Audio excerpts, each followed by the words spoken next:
Hello and welcome to episode 88 of Bearded Banter, the gaming podcast where I'm fucking exhausted, but I'm here performing for you, so I hope you're fucking grateful. You know the words you can join into. I am your host, Shane the Bearded One. With me, as always, I have my lovely co-host, Matt Legion Rex. How you doing, Matt? Tired. Very tired. It's gonna be It's been tired a game long today, huh? week. It's been a long week for me. Yes. It's been very long. Yeah. And I am I am frankly hoping this week to be over within like the next God knows how long. I don't know. Within the next 3 years, hopefully the day week will be over. I forgot. I forgot what day it is too. Just as I was saying that. So yeah, I'm very clearly after. Damn. I was hoping you were gonna say down to like the exact minute when the week ends. Technically, if I said that, then I'm a savant because I don't do math that well. I don't know numbers. With us, joining us once again, is our good friend Ryan, the NCS Master. How you doing, Ryan? Hey, I'm doing okay. I'm also pretty tired, mostly because I spent upwards of about 3.5 hours out yesterday trying to find a physical copy of Metroid Prime Remastered. Dude, it's crazy. Like, what the fuck is Nintendo doing? No one has... I don't know, bruh. It's so stupid.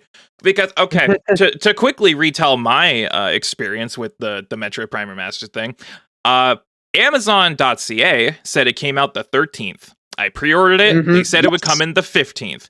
On the 14th, they were like, no, it actually comes out the 17th, and we don't have a delivery date anymore. You gotta wait. So I was like, oh, okay, whatever. 17th rolls around, nothing happens. So I'm like, okay, fuck it. I'm just gonna cancel my pre-order. And then I go back to the store page, and it says ships within 1 to 2 months.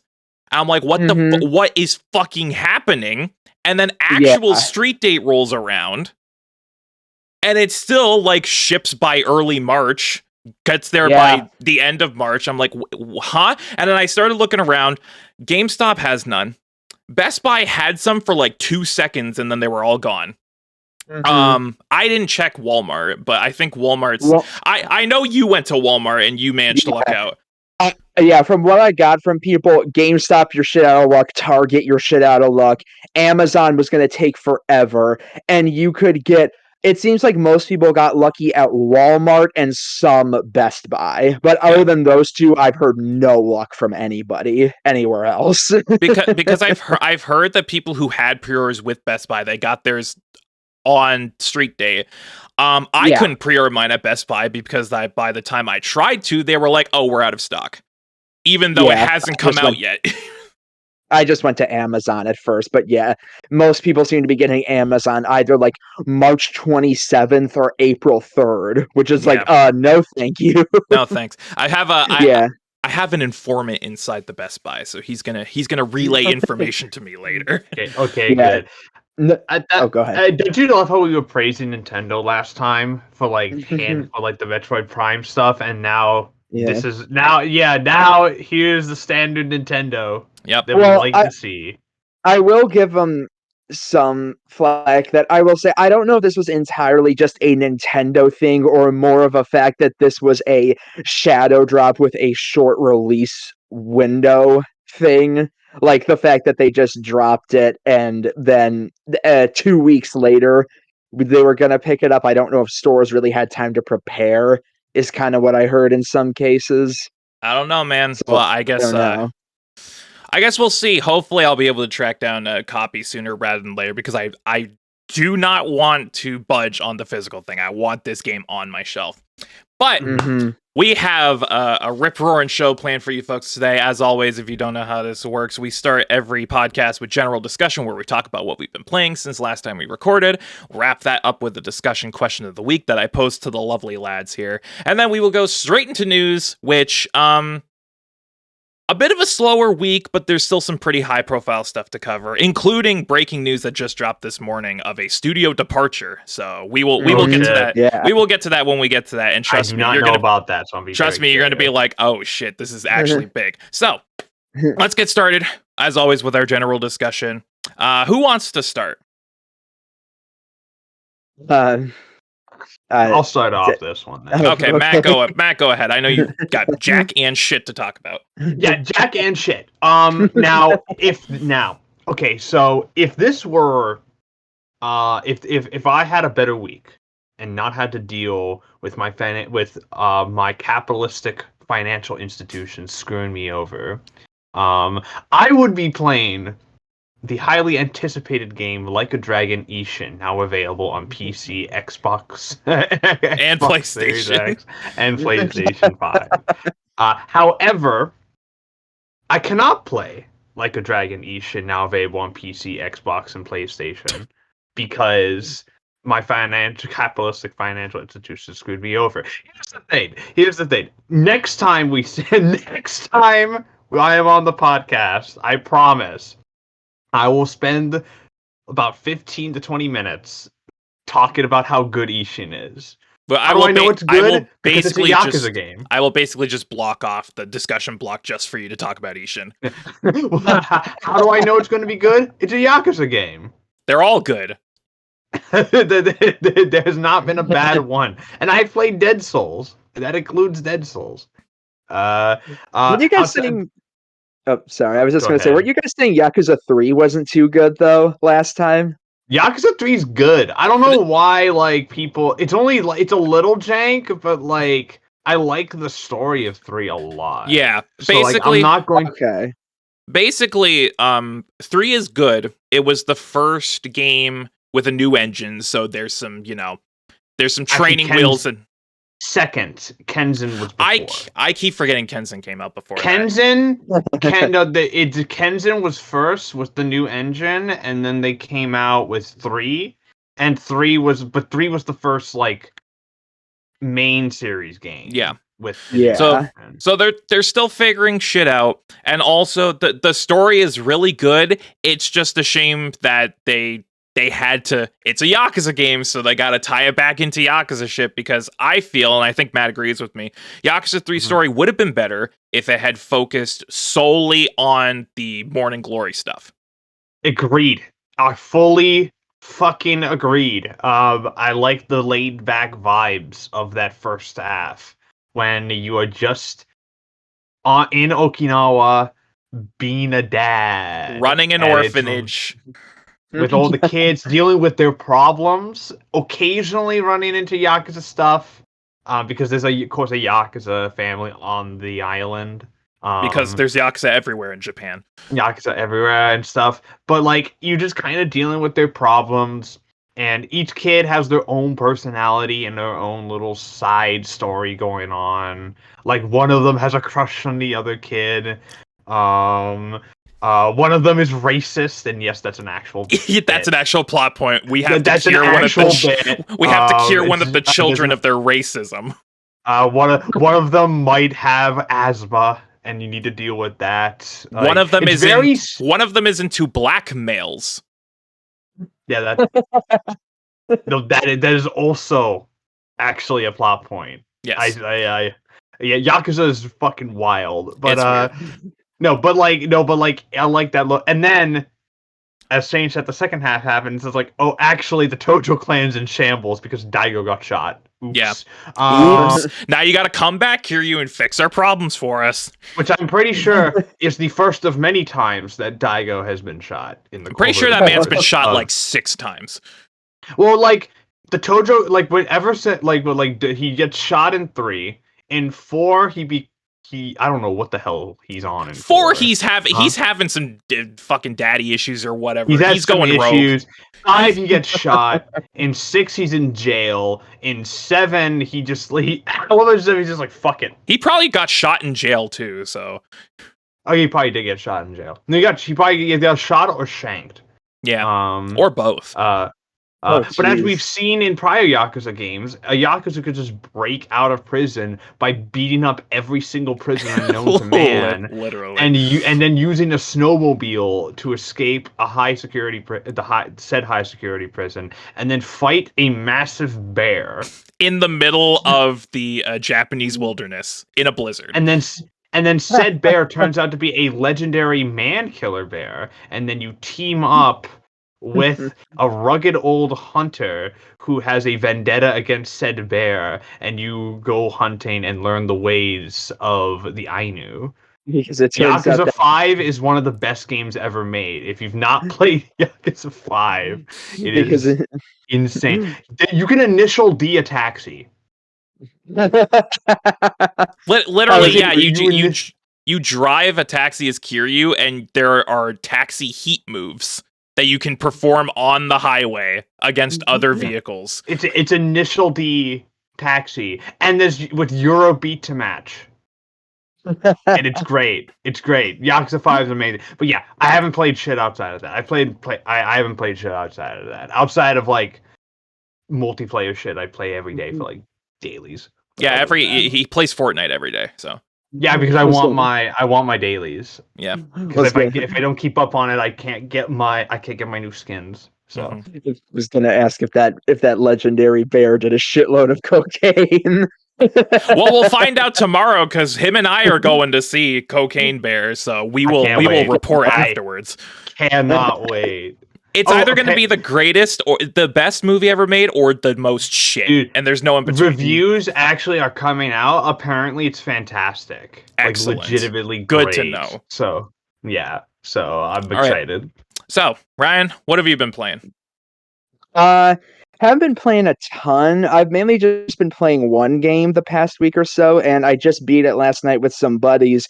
I finally sat down, took advantage of GBA NSO, and played through all of Zelda Minish Cap for the first time. Nice.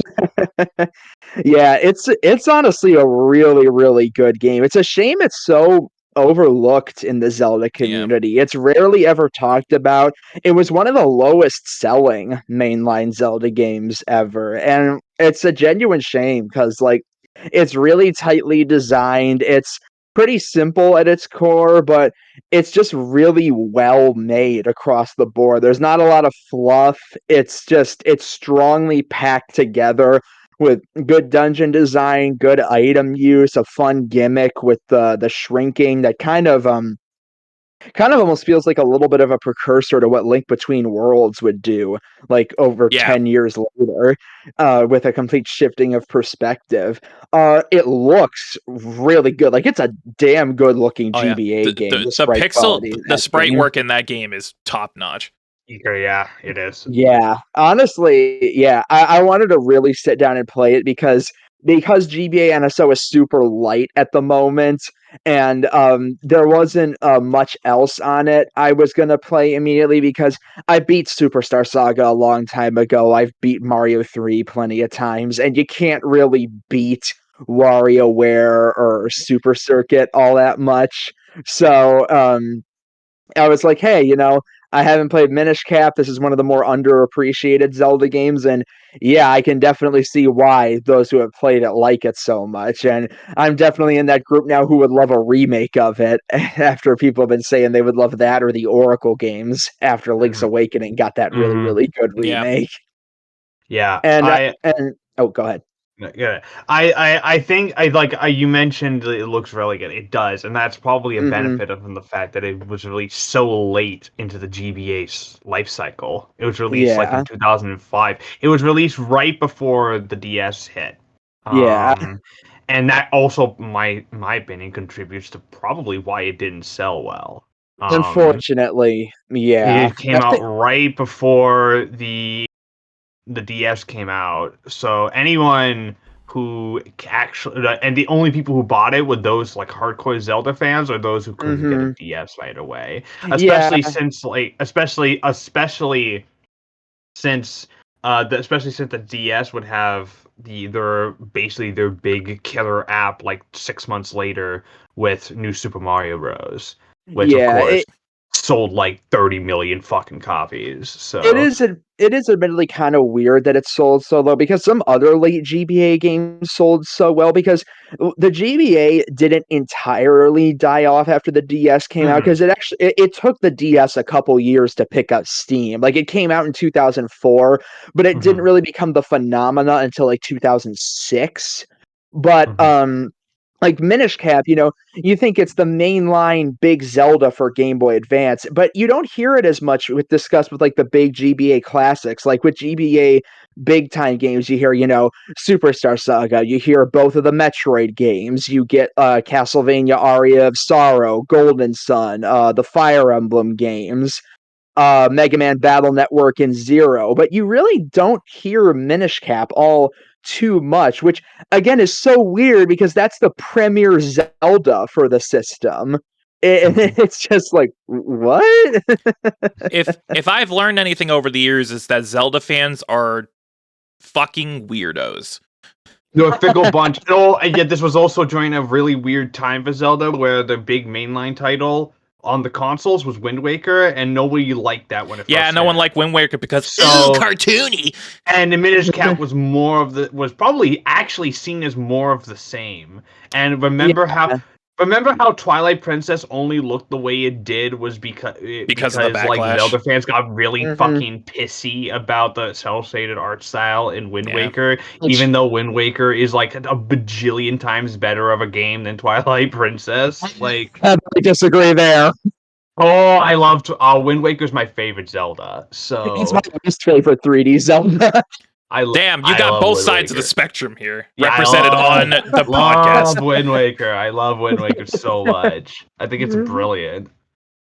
But yeah, I can kind of get it. Although I do think that it's kind of weird because while it is true that Minish Cap does use Wind Waker's art style and like the official art, it is sprite based. So for all intents and purposes, it doesn't really look anything like Wind Waker either. It doesn't. So it's like, yeah, that's it looks more like Link's Awakening, honestly.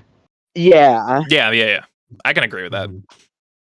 But yeah, I mean, who knows? Maybe more people will play it now that it's on GBA NSO, and I think that'd be really good because I think a lot of people would really love that game if they sat down and gave it a chance. But yeah, that's mainly what I've been playing. I'm trying to decide what I want to do next to play. If I finally sit down and do FE Engage, or if I want to play Metroid Prime Remastered next, because that was a bitch to get. Yeah, I am not looking forward to the hunt for that, honestly. I'm not. No joke. I went out at like 9:30 and went to the Target at got there at like 10 o'clock. They didn't have anything there. I sat in the parking lot for like 2 hours waiting for a nearby GameStop to open up. I went there, they had nothing. So I go home, make the post about it, go home for about 4 hours or so. And I see people talking about Walmart. And I'm like, okay, I don't really go to Walmart all that much, but I'll give it a shot. I go there and they have 2 copies left, and I bought both of them, one for me and one for my buddy who was also having trouble looking for it. You were that guy who was just kind of like, yoink. You know what? Mine now. Hey, in my defense, he asked me to get that game. It wasn't just...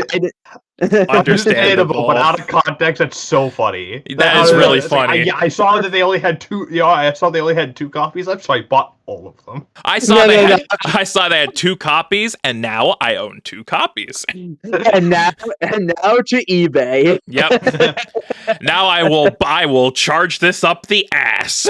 No.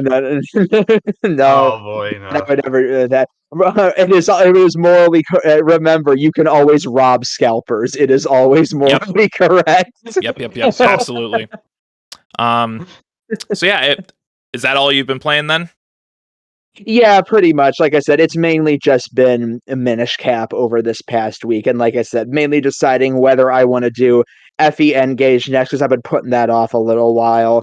Prime Remastered, or if I want to get Kirby when that comes out tomorrow, and or Octopath 2, because I don't know if either of you saw my tweet how I almost got it early. I did, but I have both of those pre-ordered and picking them up tomorrow. Ah, nice. Yes, you are. Yeah. I still need to play the first Octopath. I have it on Switch, so I have zero excuse. Really good game. I just haven't touched. I haven't touched it because I'm lazy. Bad gamer. I'm such a terrible gamer because I'll be like, I want to play this. I'll do all these games I want to play, and then I don't play any of them and just play a game that I've already played.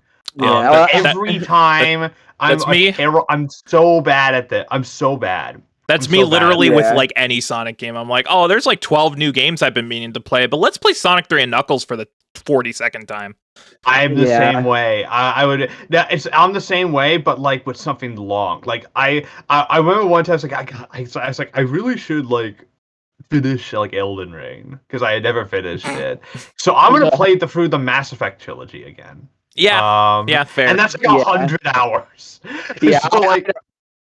I don't replay games all too much. I definitely don't replay modern games because I know they take longer. If I'm replaying anything, it's either classic Sonic or classic Mega Man. That's what I replay. But like, yeah, I've kind of come to the point where it's like I know there's so many games that I want to play, both that have from the past that have already come out and ones coming out in the future, that there's just no time for me to play all of them immediately. So that's why I also say collecting is a big part of what I love about gaming. I enjoy just getting all these games and owning them at the same time as well. Yeah, I 100% agree. I'm definitely more physical than digital. I just like having games, whether or not I get to them anytime soon. They're there. They're at my earliest convenience. So exactly. Like I've said to people, I've even said to my parents, like, you know, because I always my dad in particular is like, "Don't you have enough games?" No, absolutely not. Never have enough. I've said, you know, I've just come to a point where unless I completely stop buying video games outright, there's never going to be a point in my life where I have beaten every single game that I own.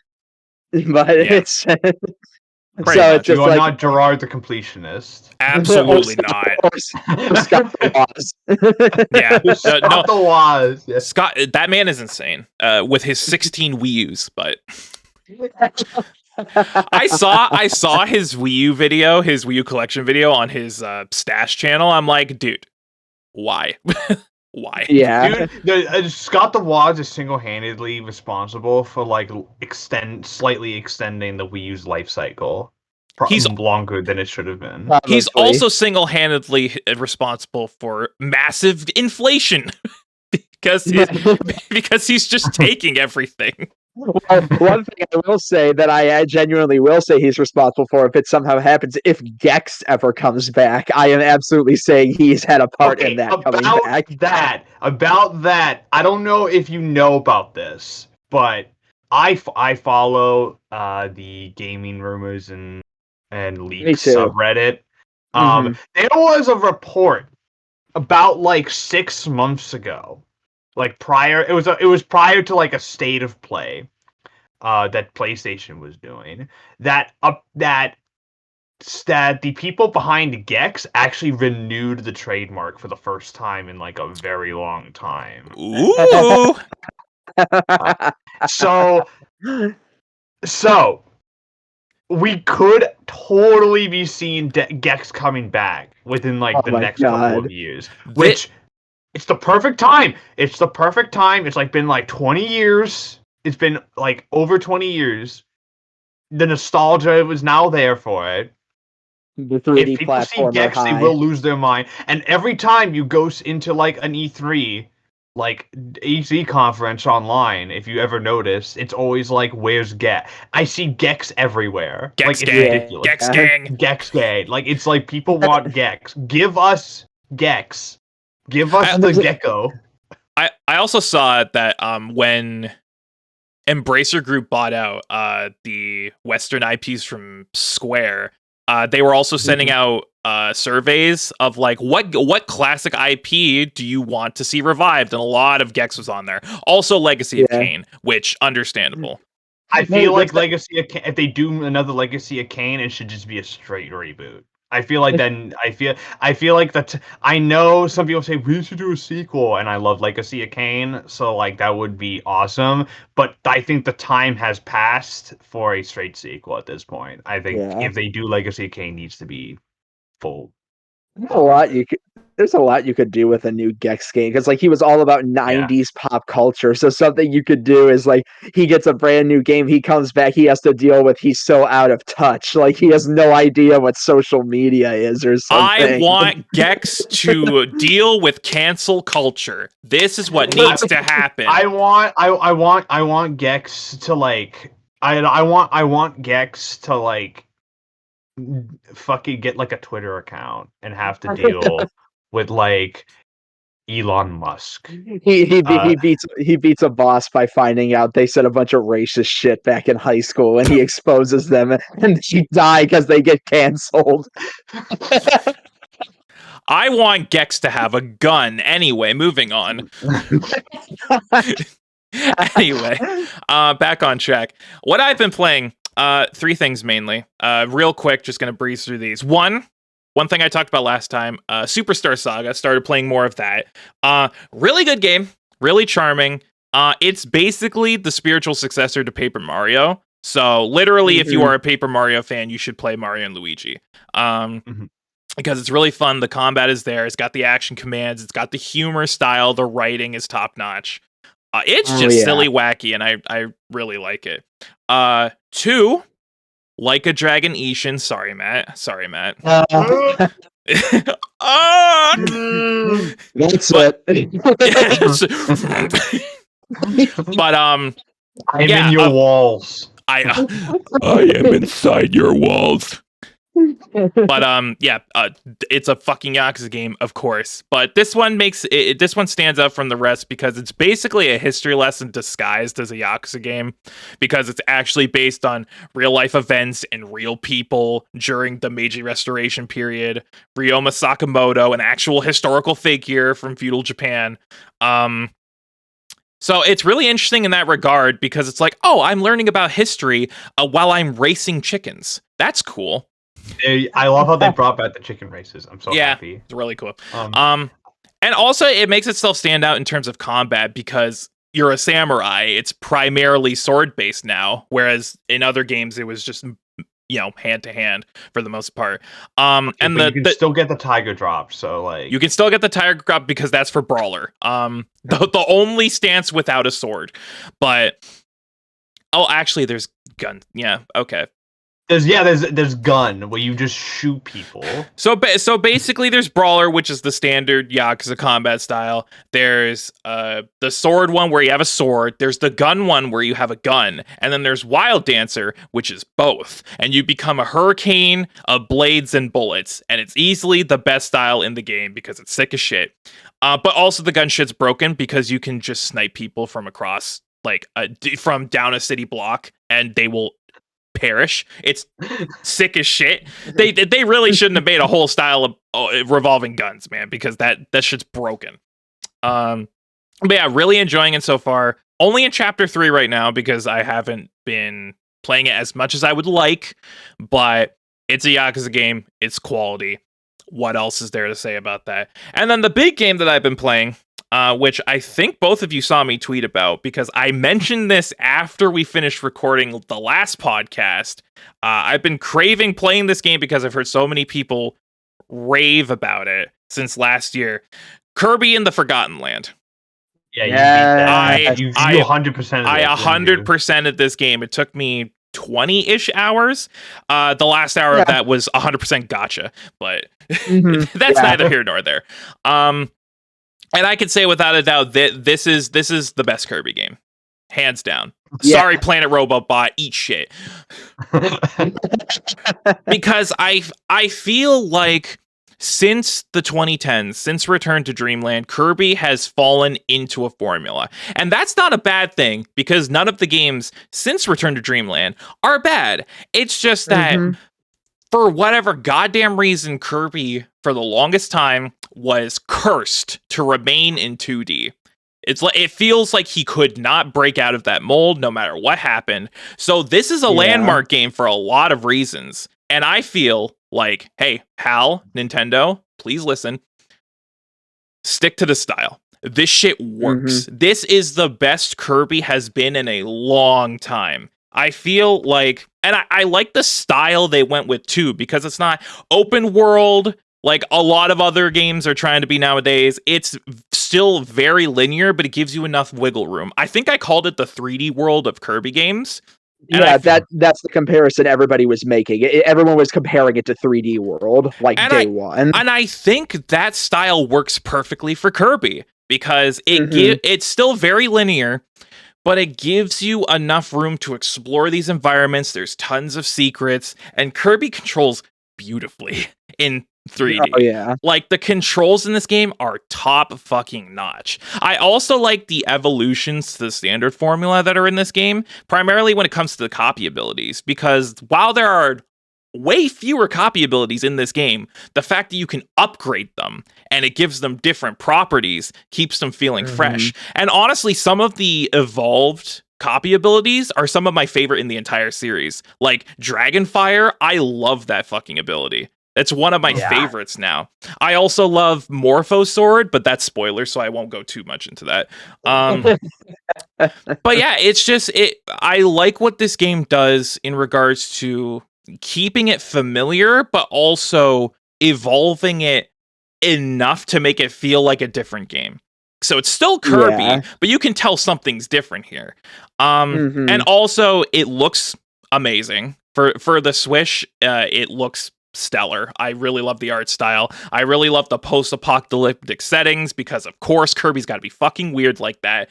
But the art direction in this game is top-notch. And, of course, the story near the end, he fights God. He fights God.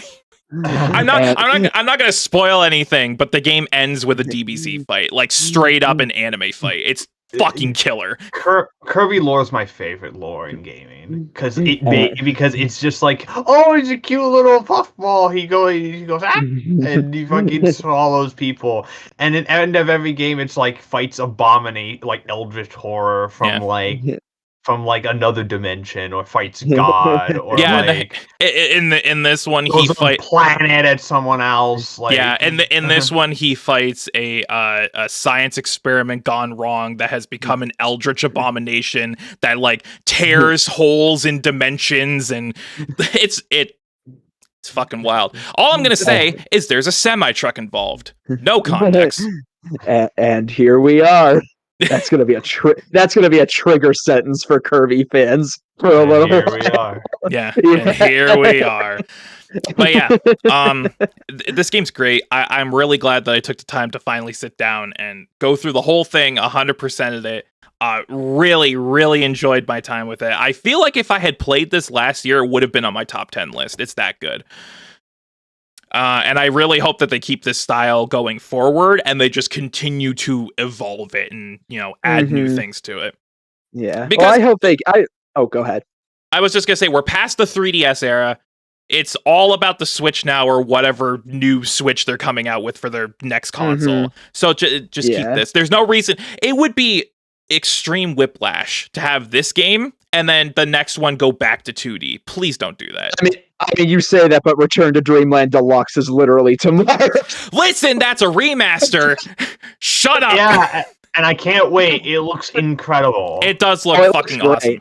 I think Return to Dreamland. I don't know if it's the best Kirby game, but it's probably my favorite. It's up there. It is up there. It's probably my favorite. 3. I love Return. Actually, that's a lot. My favorite is Superstar Ultra, but nice. Yeah, nice. I mean, I actually think I'd like Kirby to be like Mario, where he actually still does both 2D and 3D. Because I don't think 2D Kirby is completely without value. I mean, I will straight up say that I think Return to Dreamland Triple Deluxe Planet Robobot was one of the best single consecutive runs a 2D platformer series has ever had. Because like all 3 of those are like S tier 2D platformers. And I do think there was a lot for 3D with Kirby to explore, but I definitely still think 2D offers value for Kirby. Yeah, I agree. I think they should keep doing both. They should keep doing both, like how Mario was doing 2D and 3D for quite a while. They're not doing that anymore with Mario, which sucks. Yeah, a little bit, yeah. That's mostly because the new Super Mario Brothers series started like dwindling in sales. That's Yeah. the only reason why If you don't count Mario Maker, either of them, it's been a full decade since we had a 2D Mario game. Yeah, since New Mario U. Thankfully, I think Nintendo does count them for some reason. And the Mario and in the Mario Maker series, like that's infinite 2D Mario content for like forever until the end of time or when the server and man, have you seen some of the levels that people are able to come up with? Mm-hmm. People are insane. People are masochists. Oh yeah.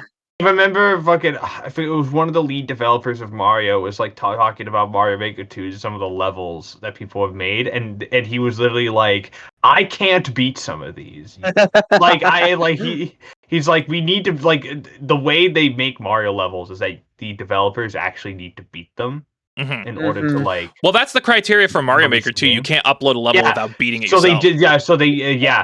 So the fact that the developers can't beat these levels is just proof that gamers are insane. Gamers are insane creatures. Oh yeah. Well, granted, I do think a criteria for any game is that if you're a developer, you should be able to beat the game before you send it out for like approval and ship it out. Because if you can't, that's a bit of a problem. Prime 2. Oh yeah, they couldn't beat it. I know. Yeah, they couldn't beat it. One of the head guys at like the American branch at Retro, he couldn't beat the Boost Guardian without going into debug mode. Like, come on! Yeah, I understand because the Boost Guardian fucking is a piece of shit, and I hate fighting the damn thing. But also, I beat it, so I'm better than the developers. Yeah, Boost Guardian and the Spider Guardian, like the two worst bosses in Metroid history. God, I hate the Boost Guardian. God, you're gonna give me PTSD. Fucking hate that. Well, let's move on then before Matt gets PTSD to our discussion question of the week, where I will pose a question to these lovely lads to wrap up our general discussion. And guys, I've been playing a lot of Switch lately. Switch's been in the news a lot since the Nintendo Direct and Metroid Prime came out. So, real easy question. No thinking whatsoever. What's your favorite Switch game? Oh, my favorite Switch game? Oh, you know what? I'll take this. Honestly, this is going to sound like this is a kind of a cop-out answer. But it's the Switch game that I think of when I think of the Switch, and it's the game I've played the most on the Switch, and it's Super Smash Bros. Ultimate. I knew he was going to say that. Okay. I knew it. I thought you were going to say the Wild. Which I'm not even a huge fighting game guy either. Outside of like a couple of outside of like Mortal Kombat. I love Mortal Kombat. That's like the big exception. But Smash to me, Smash Ultimate is everything that the Switch was promising, which was just kind of like the very like multiplayer heavy stuff on the Wii, where you can just get a bunch of people together and play together with the higher graphical fidelity and the more hardcore audience in mind because of Melee, because it takes more influence from like Melee and shit. So like it's a game I've played the most as well as on the Switch, and it's the kind, and I know they're not updating it anymore, which fucking which I understand because Sakurai deserves Sakurai needs to sleep. I'm looking forward to Smash 6. Smash 6. When the new console's happening, the new Switch, the new Smash is coming along with it. That's what happen. I can't wait for them to finally put Goku in Smash. Or do you think they're just gonna port Ultimate? Maybe port Ultimate and then the DLC and then port Ultimate and then add new characters. And add new characters to that. Add new characters and add more modes too. That's the whole reason why I actually was really disappointed with Smash Ultimate, mostly just because the single player in that game is awful.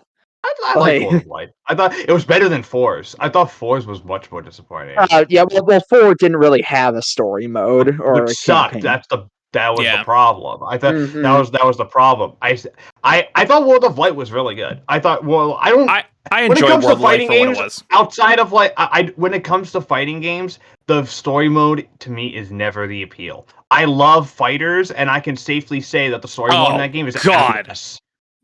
Fucking sucks. But I love that game. I think it has some of the best fighting mechanics of any fighter the past decade. Yeah. And I think it's a ton of fun to play. I love the mix and matching of characters and shit. It's the same with Ultimate. I don't the single player stuff isn't the appeal to me. It's the actual fighting and the multiplayer stuff. Yeah. And when it comes to Ultimate, it's literally like one of the best multiplayer experiences I've had in the past while. So I can see that. I guess just for me, I agree with most fighting games. It's just that I found more recently with Smash Brothers, I kind of figured out I've seen Smash Brothers so much, and I know all of these characters so well at this point now that just having them fight on a random arena doesn't do much for me. I want to see these characters interact. Like, I want to see this roster in a big fleshed out story, like Subspace. You want to see bigger. Subspace, yeah. Yes, exactly. I would love to see something like Subspace again. Yeah, but I guess shit, dude. Honestly, you figured it out yet?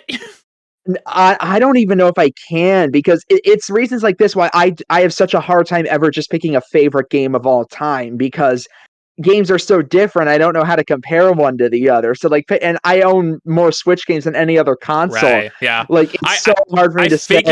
I figured this question would be difficult for you, but I guess which Switch game do you enjoy the most?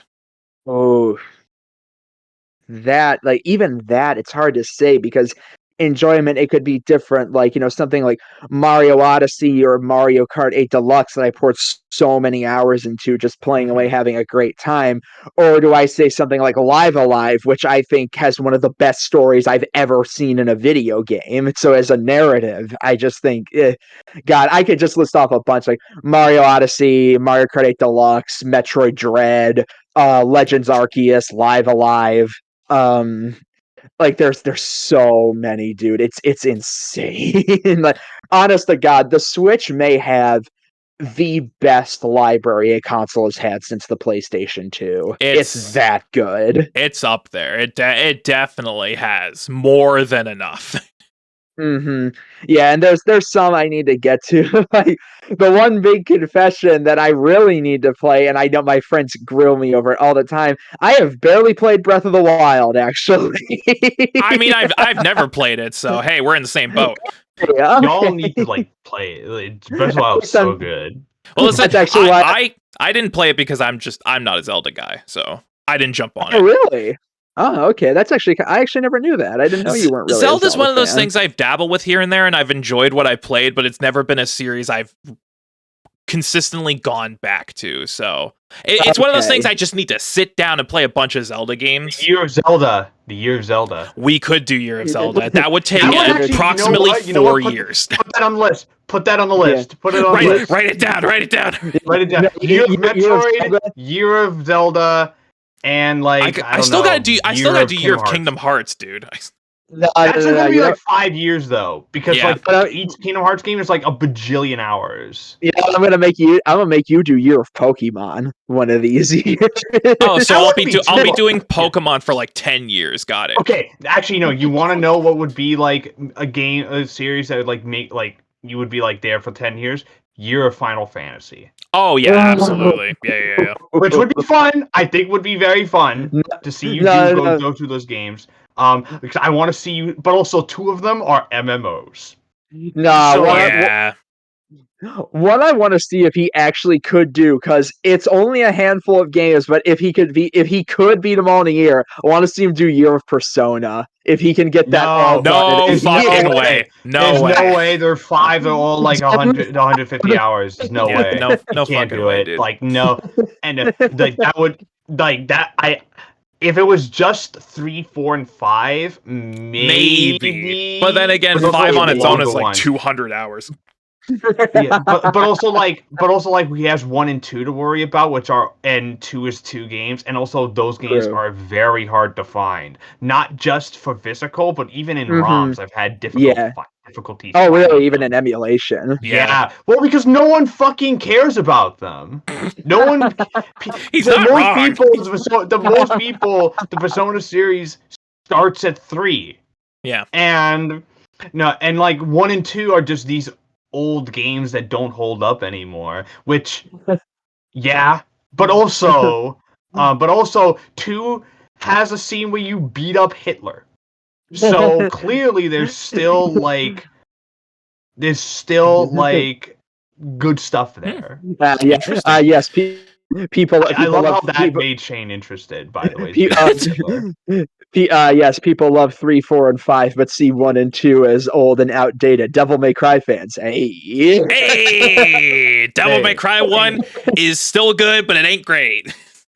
Yeah, I like DMC 1, but it definitely has issues. Yeah. So it's got jank. It's got jank. So, an A for Ryan then, or honestly, it has to be like a handful of games. I really don't know if I would have to wait for like the library to finish and then sit down and really, really think about it. Okay, fair enough. Mine's Mario Odyssey, baby. Let's go. Honestly, that's my runner-up, actually. So that would definitely be a front runner for what I would say. I put so much time into that. Mario game. Odyssey, maybe best 3D platformer best 3D platformer on the system, but also maybe my favorite 3D platformer in general. It's up there. Like it's on my top 10. It dethroned Galaxy, which was on my top 10 for years. Oh yeah, my previous favorite Mario game was Galaxy 2. And then Mario Odyssey. And and then Odyssey happened. I'm just like, never mind. I guess. Yeah. I don't know if it tops Galaxy for me. Granted, Galaxy, there is a massive nostalgia bias for me because I grew up with Galaxy and Galaxy. I played it right when it came out. I got it Christmas 07. So I love the Galaxy games, but also Odyssey. The controls. Honestly, you can just. The way that everything you do gives you shit, like Odyssey in terms of art direction, in terms of game design, in terms of overall enjoyment factor, I think is still the prime example of what the Switch is capable of. It's got everything. The kingdoms are all so like vast and varied. It's just unbridled creativity in video game form, especially with the Cappy stuff.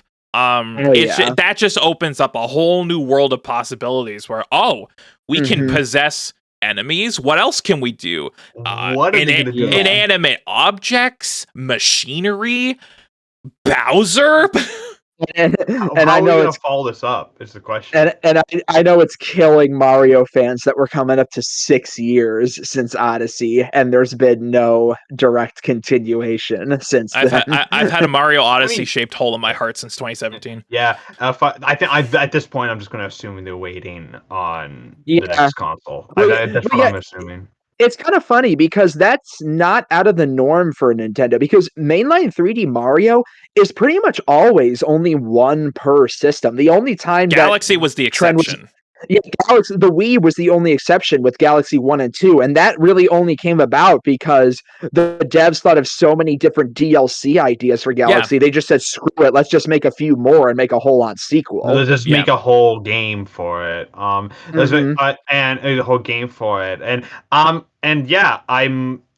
It's going to be interesting to see how they follow up Odyssey. I don't know what they're going to do. The great thing about Mario is that you never know what they're going to do. I don't think anyone expected Odyssey. And then if you go back to like the GameCube era, Sunshine was a complete radical departure from 64, and then Galaxy was a radical departure again. So they clearly just don't stick to one formula, which is what I like about 3D Mario. I'd say Galaxy was a bit more of a departure than Sunshine was to 64, because they played a fair bit more similar. Yeah, I can agree with that. Sunshine also had voice acting, and it was weird. It was weird. So weird. And Mario goes to jail. How dare you disturb my family vacation? Mario goes to jail. Never letting them forget that. Remember that Mario and Sonic both went to jail due to the actions of a doppelganger named Shadow, and just a couple of years apart. Yeah. And with that said, I think we can move on to our news. Nice. It's time for some news. 9 stories to cover today. Wide variety of topics, as always. We've got the continuation from last podcast involving the Activision Blizzard acquisition. We've got studio departures, like I said. We've got sales numbers for last year's Game of the Year. We've got delistings in weird places. So we got a good amount of stuff to cover today. Let's start with the Microsoft stuff, because kind of a continuation from last podcast where we talked about how the EU was looking to block the deal. Microsoft is doing everything in their power to make sure this goes through. And the two main issues that people are having with this acquisition: one, the exclusivity of Call of Duty, and two, their massive presence in the cloud gaming space. So Microsoft has now put in 2 10-year deals to mitigate these issues, starting with, of course, the Nintendo one. Microsoft announces legal binding 10-year deal to bring Call of Duty to Nintendo platforms. The article in question is from Video Game Chronicle, so let's read. Microsoft has signed a binding 10-year legal agreement to bring Call of Duty to Nintendo platforms. According to the Xbox firm, its previously announced commitments, now apparently legally binding, include releasing future Call of Duty games with full feature and content parity on the same day as Xbox, should its proposed acquisition of Activision Blizzard be approved.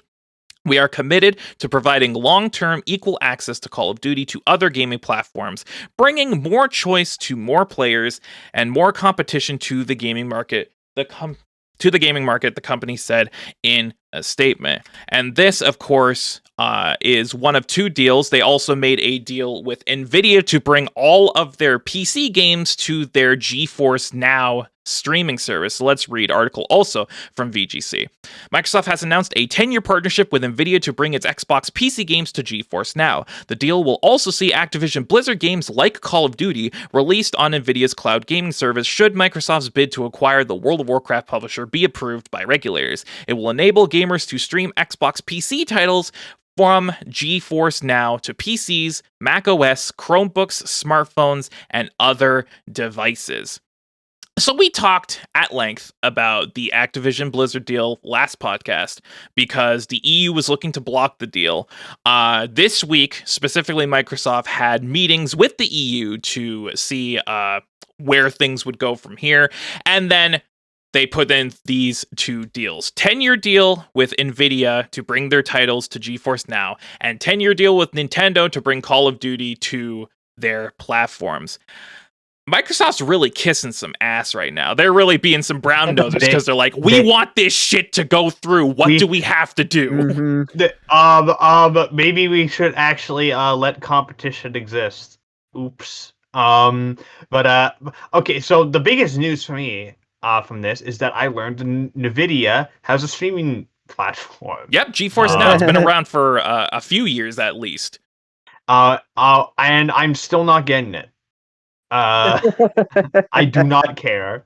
There is zero reason for me to get that. The bigger news, obviously, for me, is Call of Duty on Switch or on Nintendo platforms because it's 10 years, so probably into whatever the Switch 2 is going to be. As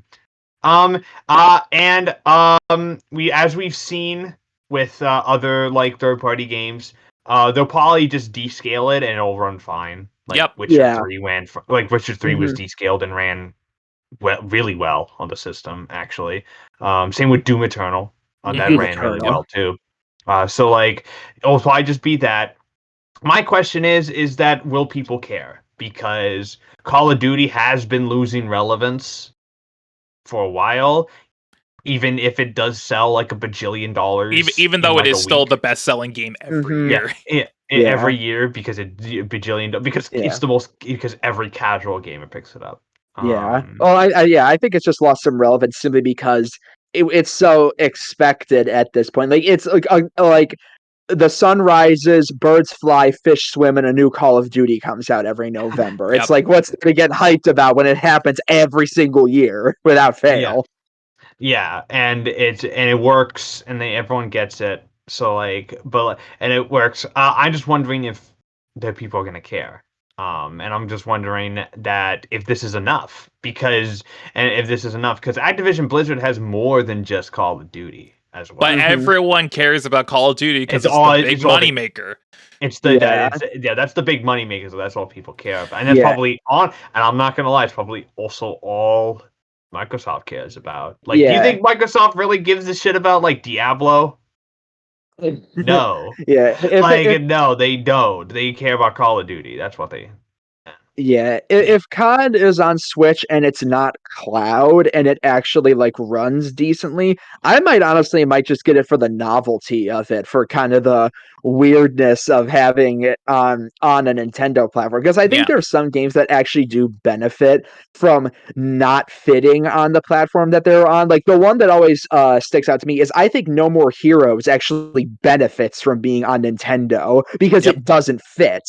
And I feel that could be kind of a way with COD as well. But one thing that I think was interesting is I think in the statement they put out, they didn't say just COD. It was also, they said Xbox games. Yes, there was Brad Smith, who is the president of Microsoft, came out and said, we are moving forward with bringing Xbox games in general over the next 10 years to Nintendo platforms. So that begs the question. There's already been Xbox games that have come to the Switch. There's been Ori. There's been other things. What's coming? If the deal goes through and they acquire Activision Blizzard and this deal lasts, what other games could they bring to the Switch? A lot of people guarantee you Hi-Fi Rush. Guarantee you Hi-Fi Rush. A lot of people, including me, said Hi-Fi Rush and also Pentiment.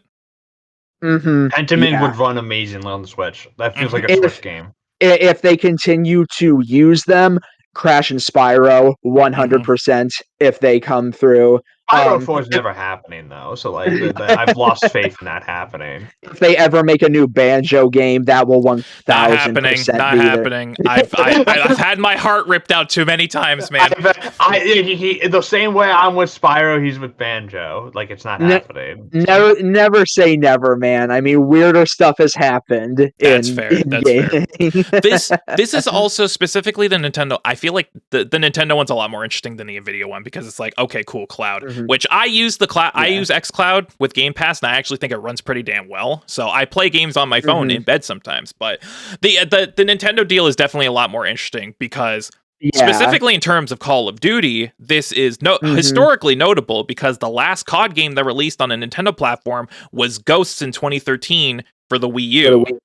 Yeah. So that game was ass. Yeah, it sucked, but whatever. But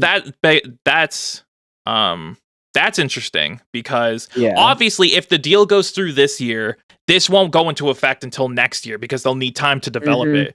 So yeah, we'll potentially be seeing a COD game on a Nintendo platform for the first time in 11 years. Yeah. The question is, will they half-ass it? Because that's what they used to do with COD on Nintendo consoles. They would specifically on the Wii, The two other games I wanted to bring up, I just thought of. One, they'll definitely bring over Rare Replay. That'll absolutely be another Xbox game. That feels like especially a no-brainer. now that they got the GoldenEye thing down. Yeah, but the big one, if they want to, Master Chief Collection.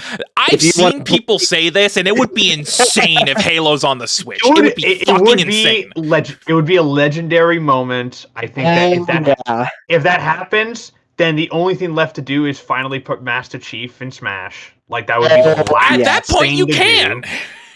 At that point, there's zero reason to not to. However, I still think that's not going to happen. I feel like Xbox is going to be super, super protective of their baby. That's their baby. That's what brought them into the console market in the first place. That is their baby. Yeah. It's like Nintendo putting Mario on like a PlayStation 5. It'd be fucking weird. Yeah, think about it. That'd be fucking weird. That'd be so weird. Nintendo is way more protective of where they put their other stuff than Xbox is. Xbox says, if we think this will make money, we will put it there. If people can play it, then we'll do it. But I guess tune in next time when we'll probably have even more developments on this deal as it keeps progressing. Next up on the news line today, we've got a couple of presentations happening, starting with the Pokemon Presents that was revealed happening next week. Article from VGC. A new Pokemon Presents stream is taking place next week. The stream, which is in celebration of Pokemon Day, will take place on February 27th, the day the original Red and Green games were released in Japan. The stream, which will be on Pokemon's official YouTube and Twitch channels, will begin at 6 a.m. Pacific, 9 a.m. Eastern. The announcement was made with a graphic on Twitter teasing some of the original 151 Pokemon, fueling speculation that classic Pokemon games could be coming to Switch Online. Not only this, but the teaser video... Not only this, but the teaser video featured music from the original Game Boy games. So what are we seeing? It says, okay, I'll read the tweet and then we'll speculate. Red, blue, and yellow on fucking Switch Online. Shut up, Matt! Shut up! I'll read the tweet first. The next hashtag Pokemon Presents is on the way, trainers. Tune into our official YouTube channel at 6 a.m. Pacific on February 27th for about 20 minutes of exciting Pokemon news in celebration of Pokemon Day 2023. So everyone's speculating Pokemon games for Switch Online. The question is, if they are, how many and which ones? Well, I would love it if they just did all three of the first generations at once, because I think that would be a huge deal. But they'll more than likely stagnate it. It would just be probably red, blue. They'll drip feed it. Red, blue, and yellow at first, and then do gold, silver, crystal, fire red, leaf green, and ruby, sapphire, and emerald over time. If they put fire red on Switch Online, I'm gone. You'll never see me again. That's all I'll be playing. Leaf green is like one of my favorite. Was one of my. I don't think it's my favorite Pokemon game, but it was my first. I'm pretty sure. It was the first one I played. The first one I played was Crystal. And I didn't also play it because I was 4. So I just kind of. I played it, but I didn't know what the fuck I was doing. Yeah. I was a baby. Baby. But it's probably that. What I'm thinking we're probably also going to get Scarlet and Violet DLC announcement. I was going to say we'll probably get some sort of expansion pass like we did for Sword and Scarlet and Violet DLC Wave 1 hitting in July. Stay tuned for more details. That's what it's going to be about. We would like to apologize for the state of the game. Hi, the first patch of DLC is the Gameworks now.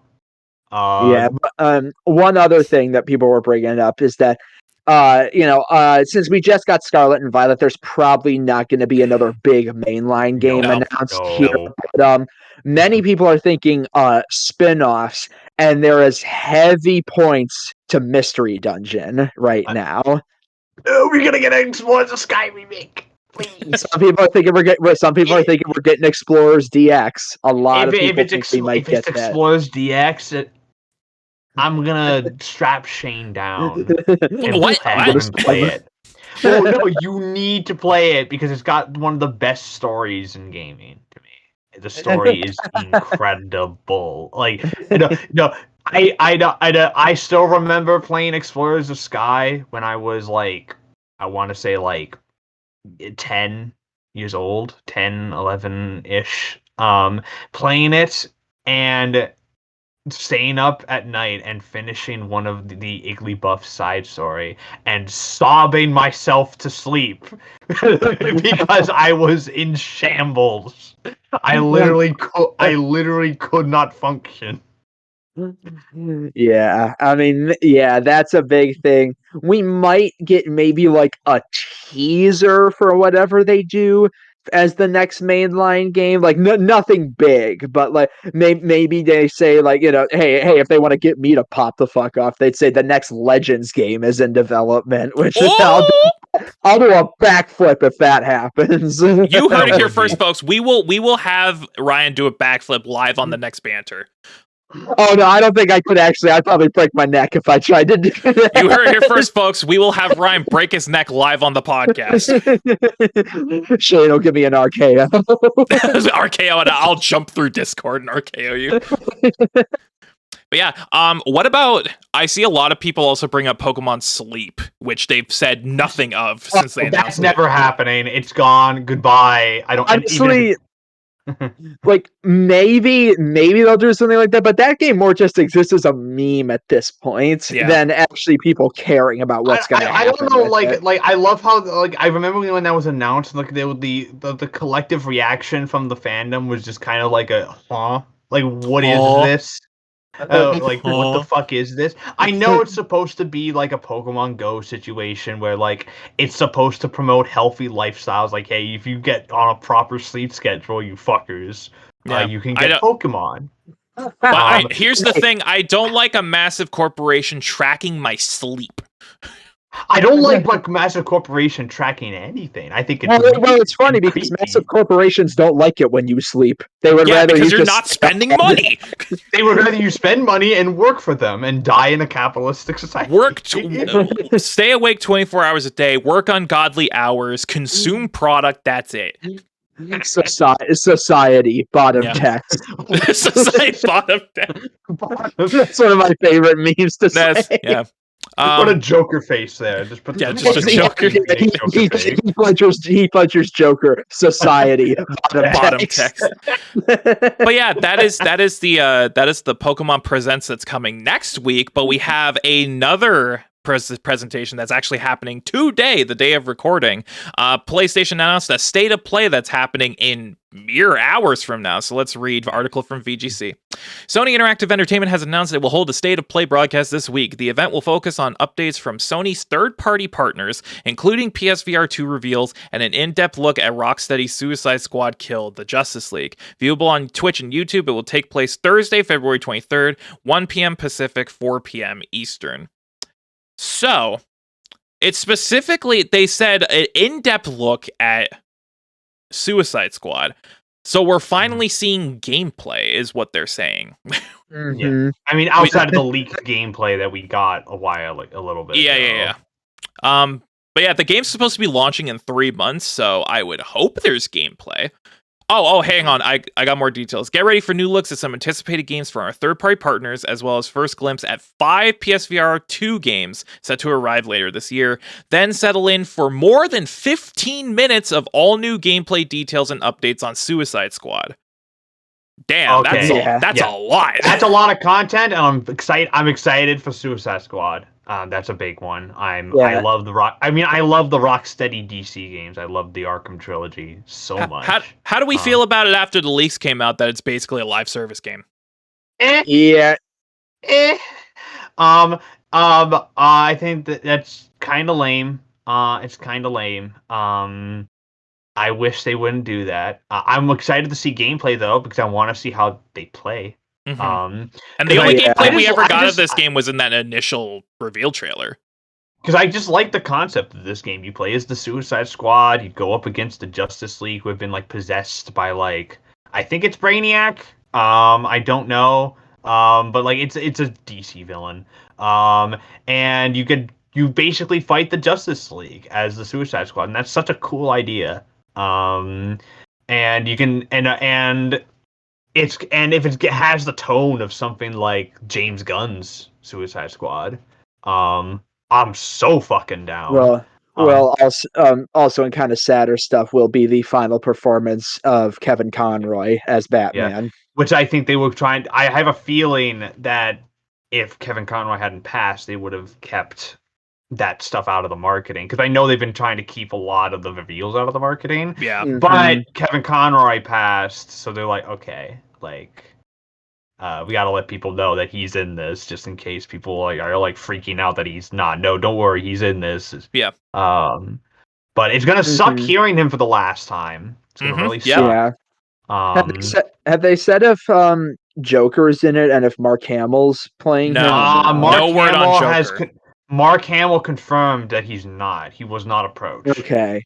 Which makes sense because Joker's canonically dead. Yeah, Joker's dead in this universe. So. Oh, okay. Oh, is this a continuation off the Arkham games? Yes. It takes place after Night. Yeah, it's confirmed. Okay. From what I understand, Rocksteady and WB in general is using this as an extension to try to build up a games universe for DC. Okay, because wasn't Gotham Knights also the same universe as the Arkham games, or People no? thought it was, but no, it was clarified that it's not. Okay. But no, this Suicide Squad Kills the Justice League is 100% confirmed to be in the same universe. So the Harley Quinn that's in this game is the same Harley Quinn that was in the Arkham games. Okay. It's the same actress too who came back. Who's come back. Is it Tara Strong? Is it Tara Strong? Tara Strong. I'm pretty sure she's back for this. It's the entire cast is back. For the most part. Although I will say, even though Joker is canonically dead, that sure as hell didn't stop Arkham Knight. It didn't stop Arkham. I love his usage in Arkham. I think he's very effective. I love that it's more psychological. Yeah, in that sense. Yeah, I like that. Well, it's also fits because Scarecrow is like the main antagonist of that game. Mm-hmm. So.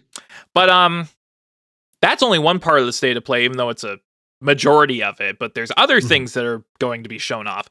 What do we think is going to be shown off, and will there be Silksong? The answer is no.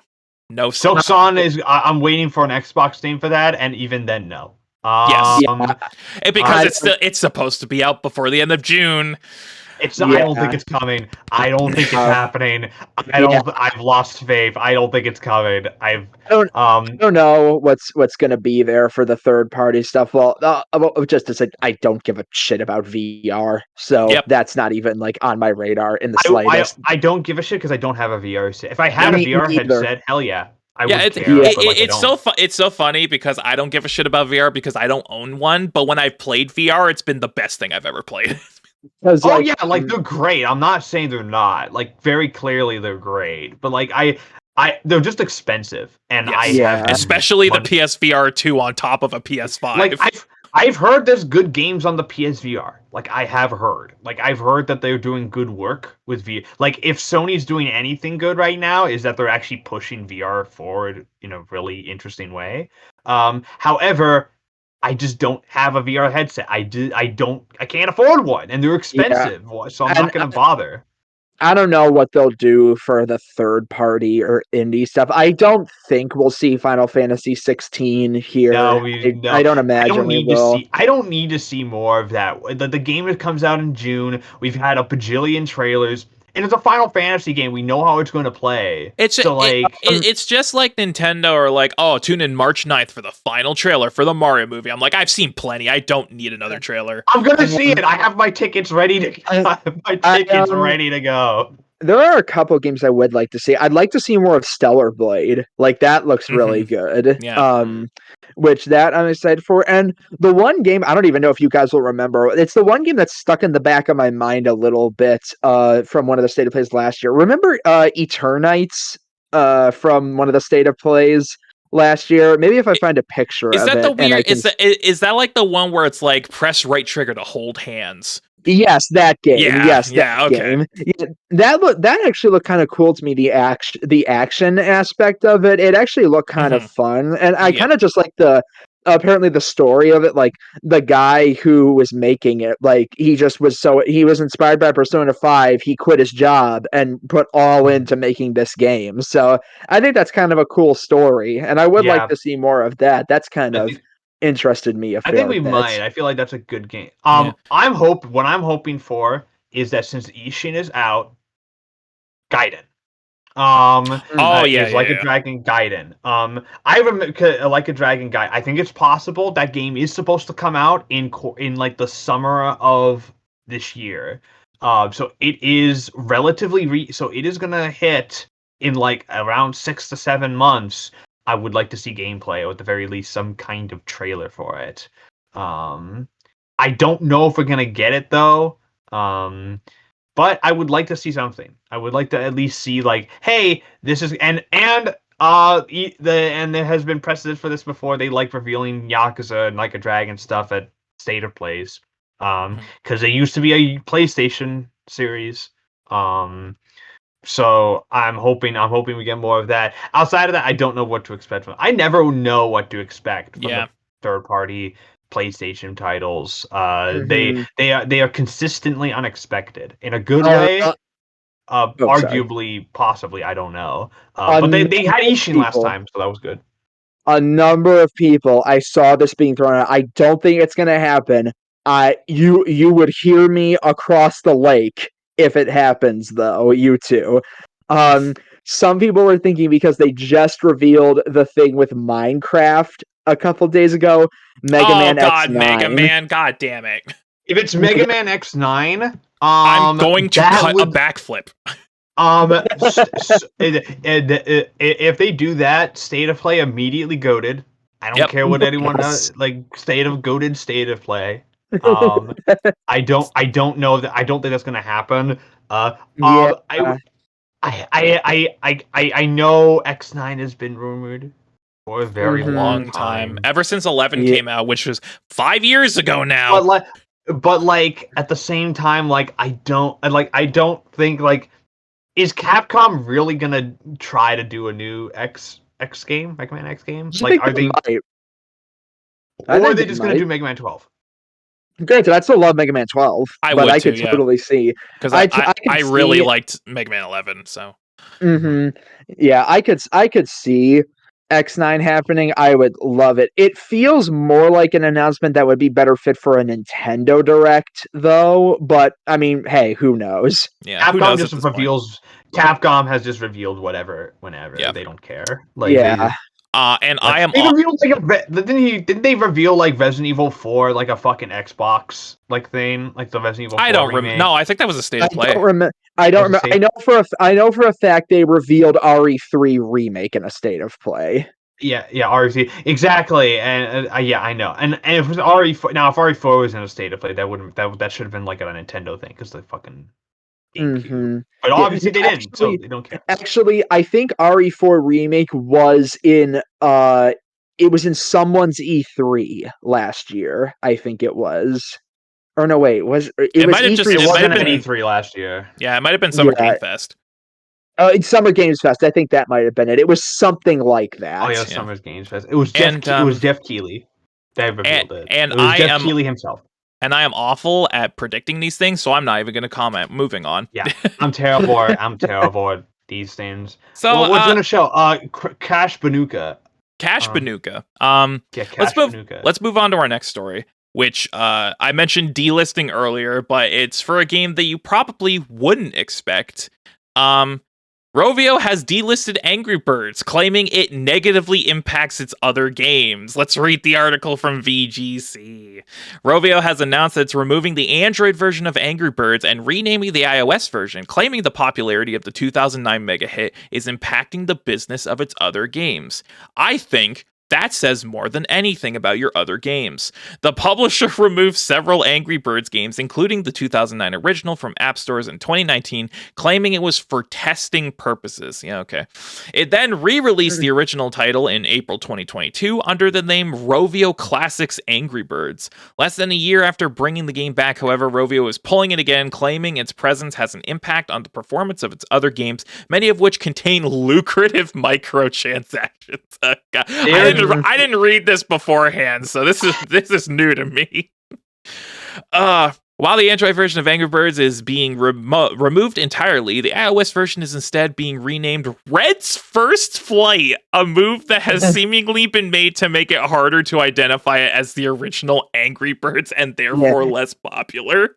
Even right now on the App Store, I'm looking at it. I don't know if you can see it. It's like I can't pick it up. It's called Rovio Classics AB right now. Oh my god!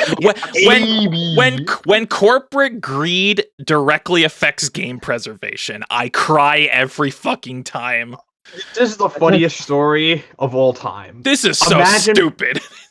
Imagine being like, "Yo, our game is so successful. Nobody gives a shit about our other games. Let's get rid of our most lucrative game." Yeah, and also they're just mad that they're just mad that people don't like their other games. Yeah, that conveniently have a lot of microtransactions. And I think that says more than anything about your other games when people would rather play Angry Birds from 14 years ago. As someone said on Twitter the other day, if I had a nickel for every time a super popular bird-based app game got pulled from being too popular, I would have 2 nickels, which isn't a lot, but it's weird it happened weird that twice. It happened twice. I love this. Needs to be a trend for Bearded Banter. We need to bring up that Phineas and Ferb meme every episode now. We have to. yes, we do. But I love how that became a meme. By the way, I've been saying that for a decade, and then it became a meme. So I was before it. Yeah, Matt was before its time. This is the funniest story of all time. It's so baffling to me. It's like, oh, let's remove our most popular game, iconic at this point in terms of mobile gaming, off one app store. Let's rebrand it on the other one so people can't find it. Therefore, people will play our other games and spend more money on them because they are heavily monetized and anti-consumer. This is so stupid. This is a year. I know. So I predict that in a couple of months, Angry Birds shall return to the Android App Store as Rovio's stock goes downward, and they realize that no one buys their other games. Imagine doing this when Angry Birds literally has the second highest grossing video game movie of all time. Like this is the baffling fucking business move. Like, what? Like what are y'all trying? What are you all actually doing? Yeah, it's just, like I said, when corporate greed directly affects game preservation. Yeah, basically. So stupid. Anyway, let's move on to something a little more positive. Again, regarding sales, 2022 Game of the Year winner Elden Ring has been selling quite a few copies as of late. They have now crossed the 20 million threshold worldwide. So let's read article from VGC. Elden Ring has sold 20 million copies worldwide, according to Bandai Namco and From Software. The game, which was released on February 25th, 2022, almost a year ago to the day, has reached the notable milestone just days shy of its first anniversary. According to Bandai Namco, the 20 million total combines shipment figures of the physical version of the game and sales versions of the digital versions, including Steam. The companies would like to thank everyone who has played this game from the bottom of their hearts and will continue to develop various ways for the fans to enjoy the world of Elden Ring in the future. DLC, perhaps? Now, this is impressive. Of course, 20 million copies in a year. Sounds impressive, and it is. And then you realize Pokemon sold half that in 3 days. And then sold all of that in 6 weeks. as an exclusive. Yeah. Elden Ring ain't shit.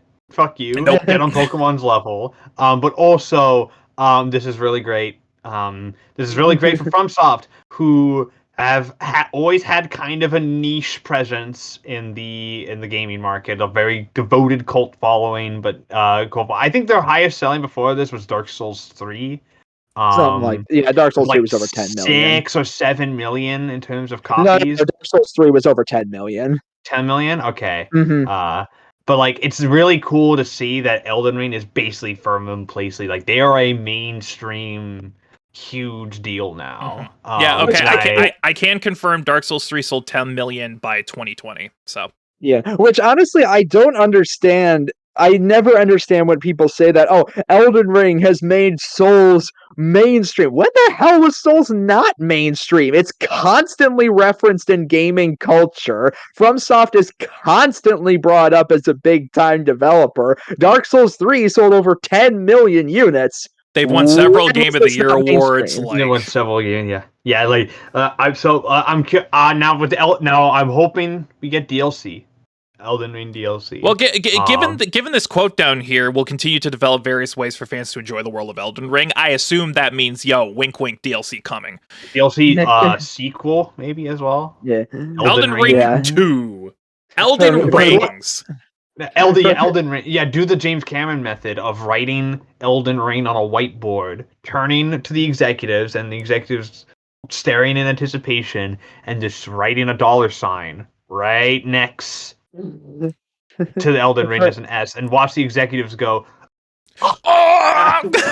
Is that so actually now instead of James Cameron one did? Elden Ring, there's multiple Elden Rings. Wait, did James Cameron actually do that for Aliens? Yeah, okay, so for Aliens, it's an urban legend, even though he did this.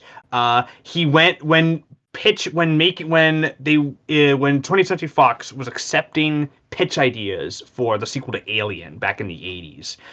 James Cameron, who was right off of Terminator, he had just directed Terminator.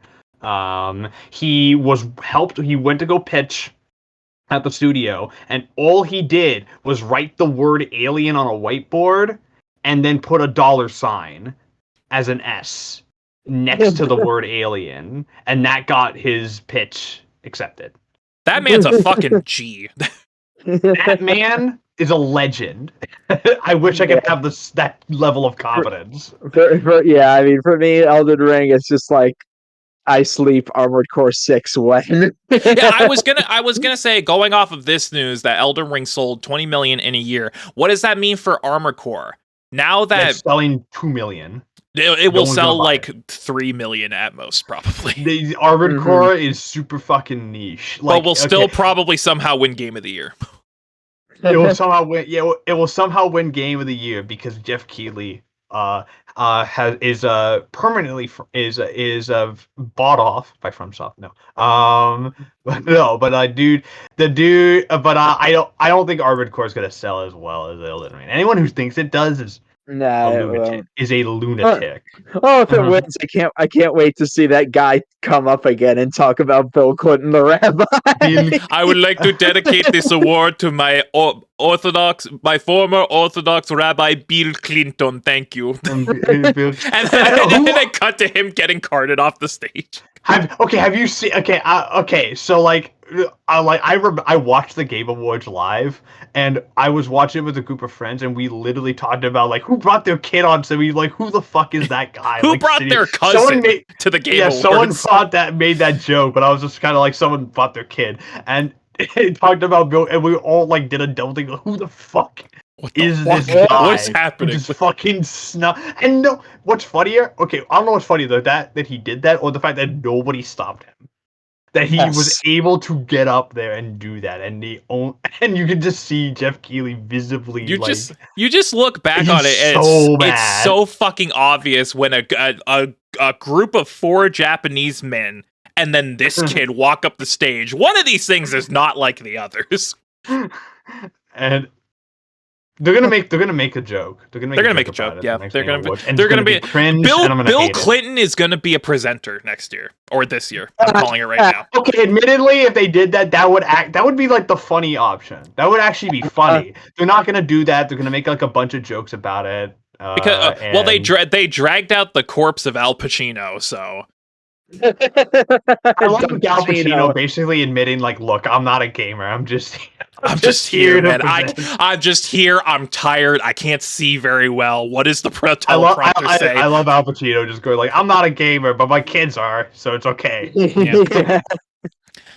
Anyway, let's move on to our next story.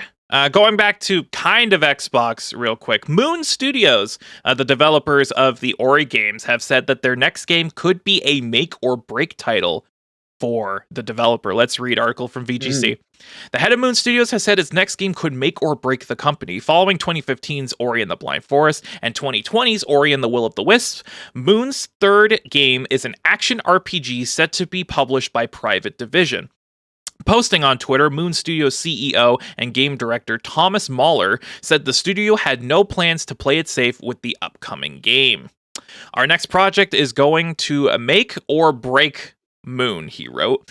Either we manage to revolutionize the ARPG genre or we'll slowly fade into the distance. This is an actual quote. While that should be scary, I love the challenge. Diablo, Pillars of Eternity, etc. We're coming for you. May the best one win. This guy's a Chad, dude. Holy shit. Peter Molyneux level of fucking confidence. Holy shit.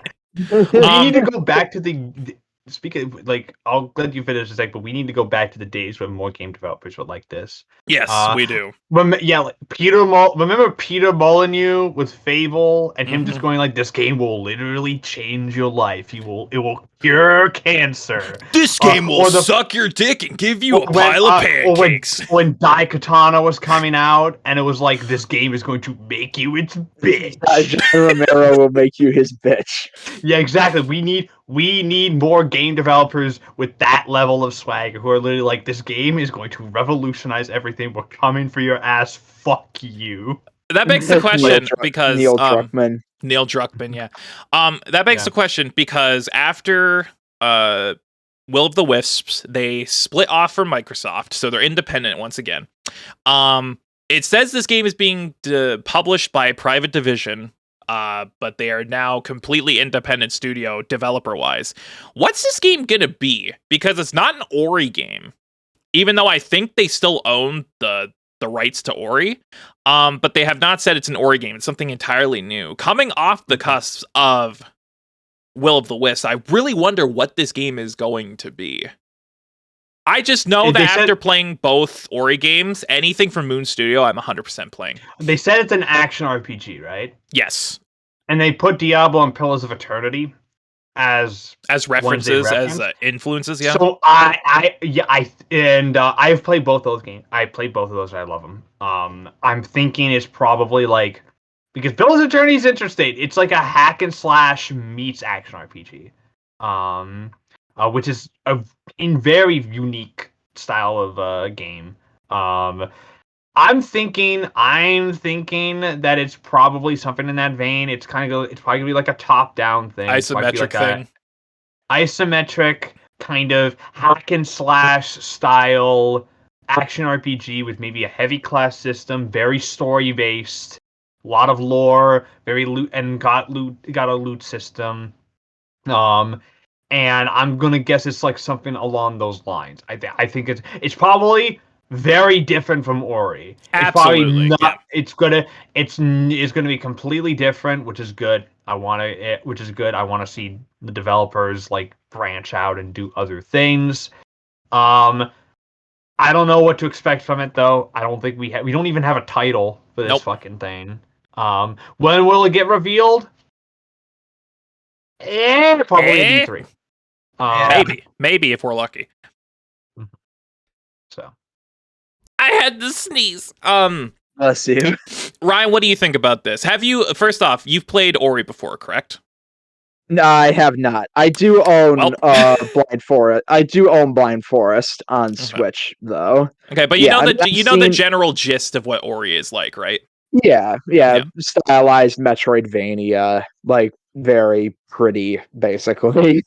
Yeah. So what do you think? I'm kind of interested in what they do. Can't really say much because we have no idea what it is or what's gonna happen. So it's sort of like, hey, if it looks as good as Ori, I'll probably be interested because Ori is visually stunning. That's the thing. Mm-hmm. They need to keep the visual fidelity up because both Ori games, even Blind Forest for 2015, are visual marvels. So I feel like they need to keep that art style. They need to keep the visual fidelity up. Yeah. Whether or not they keep a similar vibe to the art style or whether they go for like something completely different, they need to make it look stunning. I would rather them go something completely different. I don't want it to just be like hack and slash, but now Ori, but now hack and slash. Like that would. Yeah, I am admittedly kind of surprised they're not doing a third Ori game. I thought they would probably do like a trilogy. Well, from what I understand, Will of the Wisp ends in such a way that Will of the Wisp is very definitive. I played it through to completion, so it's a very definitive ending. Okay. Yeah. So go ahead, Matt. No, but I was just gonna agree with you. Yeah. So we'll just have to see when this eventually gets revealed in probably 2 years because it took forever for Will of the Wisps to come out. Anyway, let's move on. We only got a couple more stories left, including, once again, we're bringing up Hogwarts Legacy, but not the game. A TV show, which is reportedly in development at HBO Max. Let's read an article from VGC. A Hogwarts Legacy television series is reportedly in development at Warner's HBO Max. That's according to sources cited by Giant Freaking Robot, an entertainment news site with some track record for exclusive reporting. It claims the series is still in the early phases of development, but like Warner's recently released Hogwarts Legacy game, it will presumably be set before the original Harry Potter novels and Fantastic Beasts spin-off. VGC has contacted Warner for comment and will update if we hear back from the company. So Matt, how bullshit is this? 100%. It's Giant Freaking Robot. Do not listen to them. They are clickbait. They are not reliable. They have been consistently not reliable for a very long time. In fact, they were the ones that were going around they were the ones going around back when Multiverse of Madness came out, that they were claiming that Michael Fassbender was going to be in it as Magneto, and that didn't happen. So they are not reliable. They have never been, and the only times they are is when they're regurgitating shit that they heard from somewhere else. Got it. If it's one of their exclusives, it's either fake or it's either fake or there's got some midicrum of truth and they're just like turning it into something else. What I think is probably true is HBO doing something with Harry Potter, because of course it's money. But Hogwarts Legacy adaptation, what? No, like that's obviously fake. Like that's not happening. That was the thing that made me also just raise an eyebrow. It's like, it's a Hogwarts Legacy TV show. You mean a Harry Potter TV show? Yeah. Why is it specifically Hogwarts Legacy? Yeah, it would be a weird thing to adapt, and also it's not. No, like Giant Freaking Robot. Don't listen to them. Like they were. I just found this while I was browsing VGC. I'm like, that would be big if true, but clearly not. Yeah. I heard Giant Freaking Robot, and I immediately I saw Matt out of the corner of my eye, and he was like, no, but yeah, I immediately clued in. I'm like, yeah, there it is. I was wondering where the source was from too, because if it was from a source that was trusted, I would have heard about it. If it's a movie or a TV show, then I would have heard about it. However, that's why I didn't hear about it, because it's from fucking GFR. Mm-hmm. So. Okay, well, let's move on to our last story of the day. Finally getting to the studio departure I talked about at the top of the podcast. Shinji Mikami is leaving Tango. Oh, shit. So let's read from VGC. Shinji Mikami is leaving Tango Gameworks, according to reports in the hours since, has been confirmed by Bethesda. True Achievement says it has seen and can verify an email sent to ZeniMax employees by Bethesda Senior President Todd Vaughn, which confirms that Mikami is set to step down from the studio he helped found. In the email, Vaughn reportedly writes, "I am writing today to let you know that studio head Shinji Mikami has decided to leave Tango Gameworks in the coming months. Mikami-san has been a creative leader and supportive mentor to young developers at Tango for 12 years through his work on the Evil Within franchise, Ghostwire Tokyo, and of course, Hi-Fi Rush. Update: Bethesda has now confirmed that the email is accurate, and that they went to put out an actual official tweet on the Bethesda Twitter account, which I will now read, their official statement on the matter. We can confirm that Shinji Mikami has decided to leave Tango Gameworks in the coming months. We thank him for his work as a creative leader and supportive mentor to young developers on The Evil Within, Ghostwire, and of course Hi-Fi Rush. We wish Mikami-san well in the future and are excited by what lies ahead for the talented developers at Tango." Now, this comes in shock, obviously coming off the tails of the release of Hi-Fi Rush, which is not a Mikami game that was directed by John Johannes at Tango, but Shinji Mikami, obviously the founder of Tango Gameworks, creator of Evil Within. Now that he's stepping down, especially after such a massive success with Hi-Fi Rush, what does this mean for the company going forward? And better yet, what was the company working on now that Hi-Fi Rush is out? Are they working on anything else at the moment? Are they working on an Evil Within sequel? Maybe a Ghostwire sequel? Maybe something completely different? That's up in the air now that Mikami is leaving, and especially in the coming months, so he's going to make a gradual departure from the studio throughout the year. I'm going to start with Matt. Matt, what do you think this means for Tango now that Mikami is essentially gone? It means that Tango is not the developer it once was. That's what it does mean. It also means that if they are working on another Evil Within and he's leaving, that's not a great sign. Well, to be fair, Evil Within 2 was directed by Johannes, so it was obviously Mikami was involved, but he was not lead director on that title. Yeah, no, but Mikami is a huge driving force behind those games, though. Especially in like Evil Within 1, he's a huge driving force. So him not being involved with that series going forward is going to be a little bit of a. I'm going to be very curious to see where it goes. If they even do another one, I don't know if they will. There were people speculating that they would because there was an Easter egg for Evil Within 3 found in Hi-Fi Rush, but that's obviously speculation. Yeah. But that's obviously speculation. Or it could be just like a gag. It's a gag. There's literally a character in the game that's just Sebastian, so it could be. Yeah, exactly. It's probably, Hi-Fi Rush is the kind of game which probably just feels like Hi-Fi, like Evil Dead Within 3. It's like when fucking in Spider-Verse, Phil Lord and Chris Miller put in Clone High. Reboot as like a fucking joke.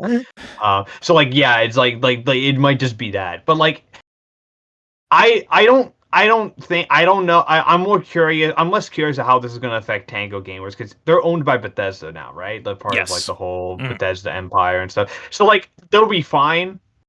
Like what's Mikami gonna do from here? That's what I'm curious about. It's like when it's like after Nagoshi left RGG. I was like RGG is gonna be fine without Nagoshi. I'm curious to see what happens with with Nagoshi after. I'm curious to see where Mikami goes after leaving Tango. Will he go to another Will he go to another studio? Will he form another? Will he make another one? Get another studio? Another one.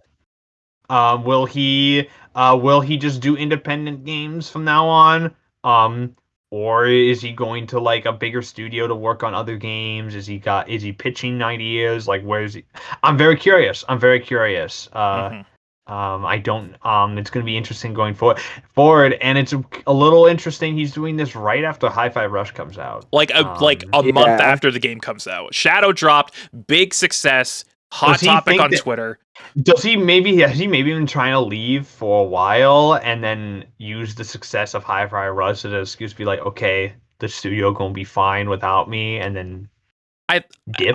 Obviously, everything's up in the air. We won't know unless Mikami officially comments on it. And I don't think he's gonna officially say anything since he's Japanese and they have a culture of just kind of like not really talking about that stuff. I think the most he'll say is like, "Oh, I just want to make like new opportunities or something like that." New opportunities. I appreciate the time I spent with the team. I standard PR speak. Yeah, standard PR speak. Yeah. So, what do you think about this, Ryan? I mean, yeah, it's definitely going to affect the company a fair bit, having such a big name like Shinji Mikami leaving and heading out to do whatever he decides to do next, like if he retires, if he goes on to start a different group or join a different group. I think they should be okay because one big name leaving does not mean the end of the world, but it's definitely a big shift. Yeah. Mm-hmm. Yeah, he founded the company, I'm pretty sure, right? Yeah, he created Tango Gameworks, so and he was the founder. So him leaving, that's like not just a big developer leaving. That's like your CEO, like your founder. But Tango's definitely got more than enough talented staff there, like Johannes and all of the art staff and all of the programmers. They got more than enough people to be fine. I definitely think they're going to be fine, regardless of whether or not Mikami stayed or went. Clearly, he decided to go. I agree with Matt. I'm just curious as to what's next for Mikami. And Ryan brought up a good point. Is this a subtle hint that maybe he's thinking of retirement? Yeah, well, because he's like 60 now, isn't he? I have to double check that, but he's definitely getting up 57. there. He is 57. Okay, he's definitely in August. So he's getting there. He's definitely. My dad is older than him.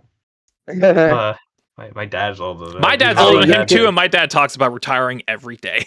Yeah, I mean, it makes sense. Like he was a huge hand on the first Resident Evil, so he's been doing this for a long time. Yeah, he's basically known as the Godfather of Resident Evil. Mm-hmm. Which is funny because he hates scary shit. Yeah, and yet he's made nothing but horror games. Yeah, and I know that this is the second time someone big has left Tango too. If you remember back in the middle of Ghostwire's development, Nakamura left. Yep, Nakamura did leave. Yep.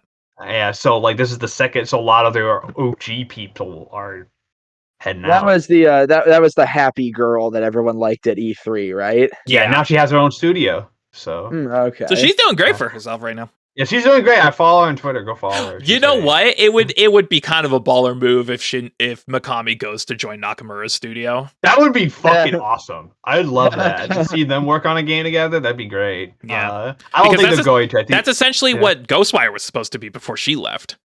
Yeah. Well, yeah, she left due to creative differences too. So that, which could mean anything. Probably Bethesda won't let me do what I actually want to do. Yeah. And given the reception of Ghostwire, you can definitely tell the effects of that.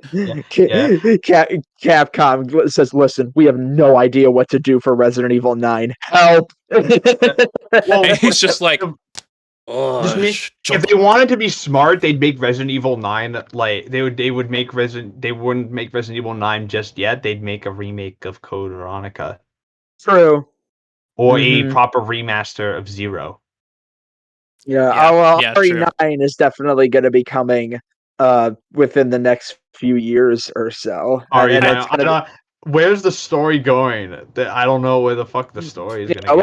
It's going to be something completely new because the story of the Winters is finished with the DLC for. Are they going to make it like another 8. Chris focus? Are they going to make another Chris focus game?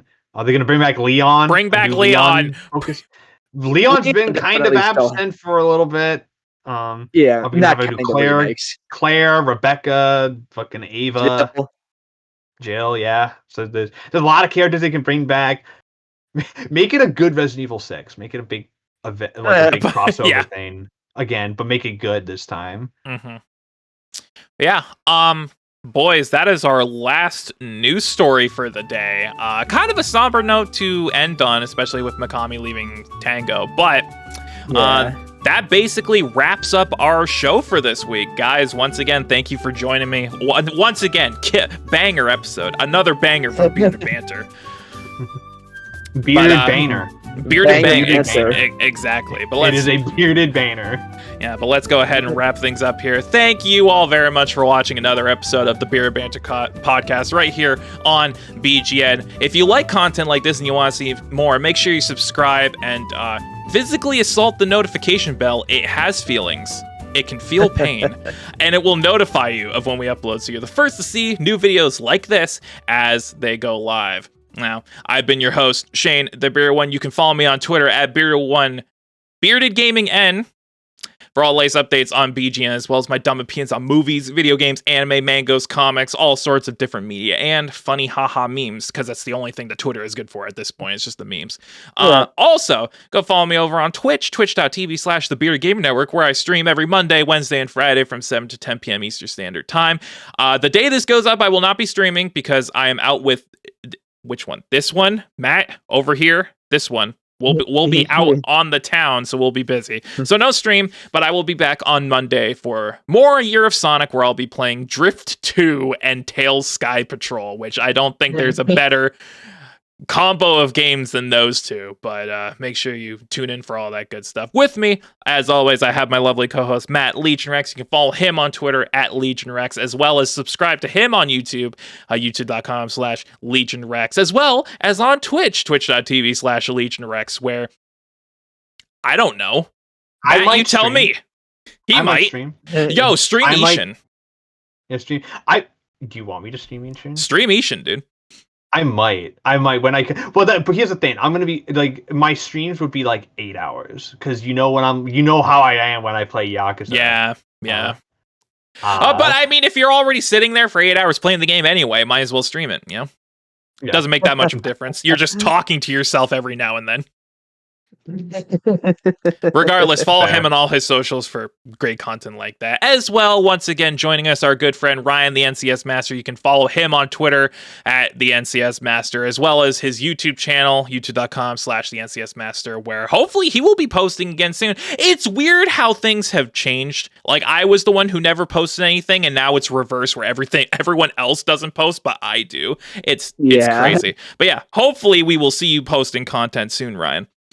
Yeah, it just depends life and if I can have the time to do anything, basically. I'm probably going to try to do something with Twitch before YouTube, just because I said it on Twitter like a week or so back. I want to do stuff with YouTube, but I don't want to put out anything that's like not a reaction or a podcast thing, just because like I don't want to put something out if I don't feel I put all of my effort into it, and making a good YouTube video takes so much time. Haha, yes. But if none of that comes to fruition, you can enjoy him right here on Bearded Banter every other week.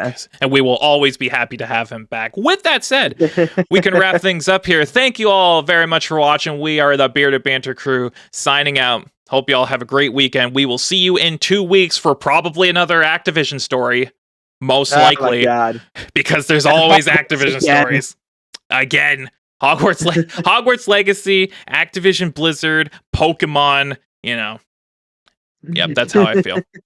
We'll see you guys next time. Keep on gaming, everyone.